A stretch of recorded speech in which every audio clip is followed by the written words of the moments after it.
Hi friends, Sunday Dishant காலையிலேருந்தே cricket விளையாடணும்னு ஒரே இடம்.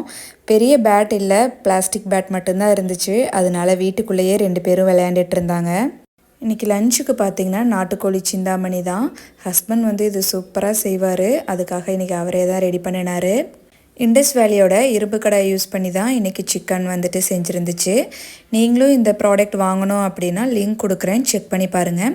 நம்மளோட கோடு தீபா அப்படின்னு யூஸ் பண்ணிங்கன்னா எக்ஸ்ட்ரா 12% ஆஃபர் இருக்குது. நாட்டுக்கோழி சிந்தாமணிக்கு பெருசாக எந்த இன்க்ரீடியன்ஸும் கிடையாது. சின்ன வெங்காயம், வரமிளகா பார்த்திங்கன்னா அதில் இருக்க விதையெல்லாம் எடுத்துகிட்டு ஆட் பண்ணணும். எவ்வளோ சிக்கன் ஆட் பண்ணுறோமோ அதுக்கு ஈக்குவலாக சின்ன வெங்காயம் ஆட் பண்ணணும். தேவையான அளவு உப்பு, மஞ்சள் தூள் சேர்த்தா போதும். சூப்பராக நாட்டுக்கோழி சிந்தாமணி ரெடி. சாதத்தோடு சாப்பிடும்போது ரொம்ப சூப்பராக இருக்கும். நீங்களும் ட்ரை பண்ணி பாருங்கள். ஓகே ஃப்ரெண்ட்ஸ், இன்றைக்கி டே இப்படி தான் இருந்துச்சு. நம்ம நாளைக்கு இன்னொரு வீடியோவில் பார்க்கலாம்.